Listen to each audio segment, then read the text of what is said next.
Live from Southwest Florida's news source, this is Fox 4 News at 6.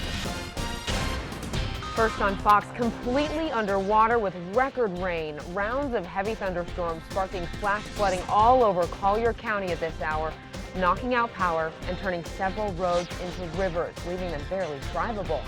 And thanks for choosing Fox 4 News at 6. I'm Patrick Nolan along with Kelly Stegeman. We are covering flooding from all angles this evening. As we speak, 4 in your corners, Katie Jones and Gabrielle Saran in different parts of Collier County monitoring these conditions. They're going to join us momentarily.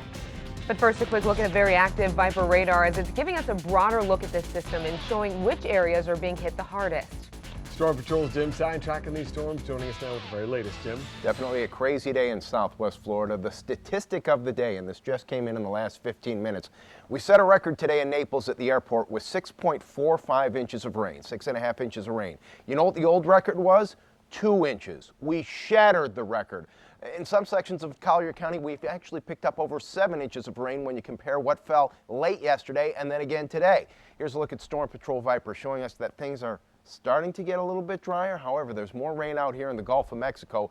Between now and 10 o'clock, we're still going to be seeing this rain come ashore. By midnight, we think that most of the rain, at least as far as today goes, is going to be tapering, but tomorrow still looks to be a little bit on the wet side. Let's go ahead and use our street level mapping and show you what's going on right now in Port Charlotte and Punta Gorda. It's a light rain, a moderate rain, but still some sections of Charlotte County picking up over 2 inches of rain here in the last 24 hours. Then as we go into Lee County, the rain a little bit heavier. These showers still coming ashore from the Gulf of Mexico, but it looks like the rain's getting a little bit lighter in places like Lehigh Acres, Estero, and San Carlos Park. And now let's focus in on Collier County, which is getting a little bit of a break, and that'll be the case for the next half hour or so. But remember, there's more rain in the Gulf of Mexico that's going to be coming on shore, especially in the next couple of hours. And inland, still getting some of that real heavy rain too. You can see it moving toward Lake Okeechobee right now. Good news is most of the thunderstorms appear to be done because the atmosphere is very, very cool. Here's a look at the satellite view showing us, yes, a Category 1 hurricane off the East Coast. We're a minute and a half into the show, and we haven't even mentioned Bertha. No factor to Southwest Florida. But that gives you an idea just how crazy the weather is today in Southwest Florida. We'll take a very good look at Bertha, tell you what's ahead for the rest of the week, coming up here in just a couple of minutes.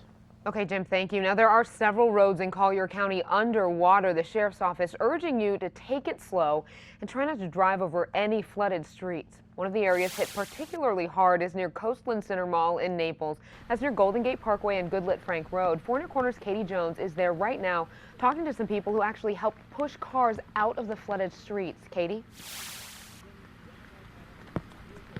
Well, Kelly, we've got some good news and we've got some bad news. The good news is the rain finally seems to be letting up a little bit, maybe just a couple sprinkles here and there. But the bad news is there is still a whole lot of standing water all throughout Collier County. Right now, we are near Coastland Center Mall in this centralized area of Naples, and where I'm standing right near the sidewalk, the water is about halfway up my rain boots. But earlier this afternoon, if you went more toward the center of the road, the water was about 2 feet deep. So you can imagine what kind of nightmare that caused for drivers. A good portion of this road was shut down for a majority of the afternoon. The road was impassable. Now cars are starting to finally pass through, but enter at your own risk. When we've seen cars try to come through here, the water has gone up almost to their windows, and earlier this afternoon dozens of cars were actually getting stuck out here. Tow trucks had to come and pull them away. We actually ran into a group of high school football players who were practicing across the street at Naples High School when the storms rolled in. They say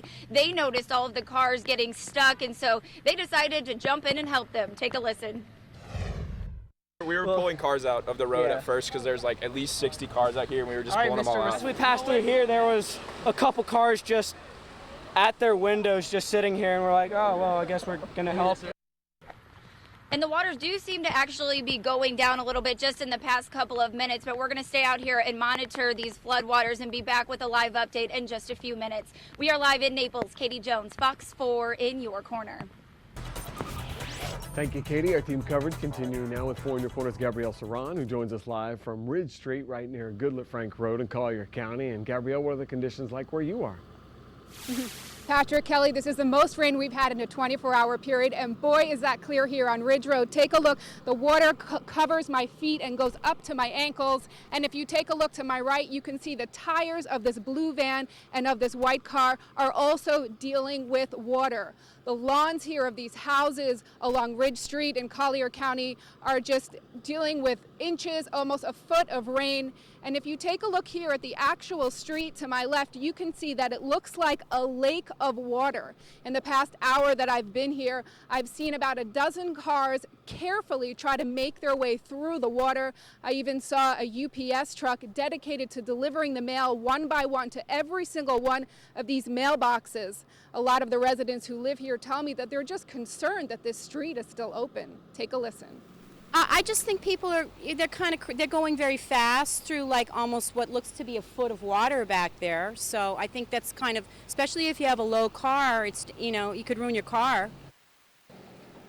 And back out here live, you can see a car try to make its way carefully through the water so that it doesn't get stuck. Again, we're out here on Ridge Road where this street has not been closed. We're live in Naples. Gabrielle Saran, Fox 4, in your corner.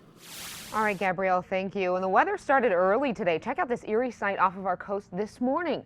Thunderstorms near Lee and Charlotte counties producing a water spout. The strong storms were rolling through just west of Charlotte Harbor when the spout developed. Now, Carrie Keithley captured these images shortly before 11. Look at that. Anytime you see weather happening, snap a picture, get some video. We would love to share it with others and get your name on air. We've been getting some great photos in of the flooding down in Collier County as well as elsewhere, so please keep them coming. Storm Patrol at fox4now.com. We are learning tonight what led police to the home of a 13-year-old who is now charged with murder and burglary after the death of a homeless Cape Coral man this weekend. The man's body was found at an apparent homeless camp on Northeast Pine Island Road in the woods next to Mike Greenwell's batting cages Saturday morning. The newly released police report shows a hockey mask and a knife are playing a role in the evidence mounting against the teen. It was a visit to the hospital that helped piece together the clues for Cape Coral police, as hospital staff were scratching their heads early Saturday morning, trying to figure out why a 13-year-old had arrived with a stab wound to the thigh. Just miles away, a crime scene was yet to be discovered. The police report shows 51-year-old Thomas Bergstrom's body was found later that morning by a neighbor and fellow homeless man, saying evidence on the scene indicated the man was attacked while seated in his recliner inside of his man-made structure residence. When police arrived, they found Bergstrom in the doorway, face down on the ground, covered in blood, with an obvious large open injury to his right forearm. Laying nearby, police found a bloody knife and a Halloween-type hockey mask. Back at the hospital, a photograph of the teen, who we are not naming due to his age, showed a distinctive blood pattern found on his face, matching that of the same mask. Search warrants at the child's home uncovered more. The investigation revealed the child had entered his home via a side window, and blood smears were left on the walls and bed nearby. Police found more blood on clothes. As for the evidence at the scene, the child's mother confirmed she had previously purchased the same style hockey mask. A knife set at the home matched the one at the homeless camp. Police arrested the 13-year-old at his Cape Coral home Sunday afternoon, less than a mile from the gruesome murder scene. He is now charged with second-degree murder and burglary. Now, the teen is currently at the Department of Juvenile Justice, where we are told he will be there for at least the next 21 days. Shocked and upset. That's what some close friends of the teenager accused of this murder are saying they're feeling tonight. Friends and family gathering at the teenager's home this afternoon to be with the parents. 4 in Your Corner's Sarah Belsol was there and has more on what they think happened early yesterday morning. Sarah? While the arrest report paints a picture of a bloody murder scene, friends of the 13-year-old accused of this stabbing death say there's no way such a caring boy could commit such a gruesome crime. Twins Yilkania and Yenesis Alvarez shaking their heads in disbelief. I don't even know. They don't know how their friend, so close to them they call him their cousin, could be sitting behind bars facing murder charges. I was crying last night. I don't know. She was crying too. It was a rough night for the 12-year-olds who say they've known the boy since kindergarten. He was a good person. Yeah, like we used to chill a lot. Doing what they call normal teenage stuff, hanging out at home and going to the movies. Yilkania saying she was the last friend who saw the teen before he was arrested. I never thought he could not be capable of doing something like that. Instead, the girls have a different view on what happened at this homeless camp. To be honest, yeah, I think someone set him up because he cannot do that by himself. He couldn't. The girls say they don't think that the teen was hanging out with any new friends recently, and they say he would do anything to protect his friends and family. They also say he was planning on attending Calusa Middle School for 8th grade later this month. Live in the studio, Sarah Belsol, Fox 4 in your corner. All right, Sarah, thanks. It's important to note that this wasn't the first time law enforcement has been called to the teen suspect's home. The most recent instance happened on July 1st, just last month. According to a police report, officers were called to the home after the teen ran away shortly after 9 o'clock the night before because he was apparently upset about being grounded. Before he left, he admitted to his parents that he was addicted to marijuana and crystal meth and had planned on heading up to Fort Myers to meet up with the Lake Boys. They're a notorious gang in the area. At the time, he was also reportedly taking medication for behavioral issues, but never took those meds with him. Well, the teen finally returned home around 10 o'clock the next morning. Coming up during our second half hour, we're speaking with a local attorney who has experience with juvenile cases like these. He's shedding light on what these murder charges mean for the teen's future. And in the meantime, this murder remains an active and ongoing investigation tonight. Count on Fox 4 to bring you all the latest developments online at fox4now.com. This week, a hearing will determine if a permanent restraining order is going to be issued against a Naples police officer involved in a deadly domestic dispute. Last week, Detective Dave Monroig's ex-wife was granted a temporary restraining order against Sergeant Amy Young, but now she wants it to last forever.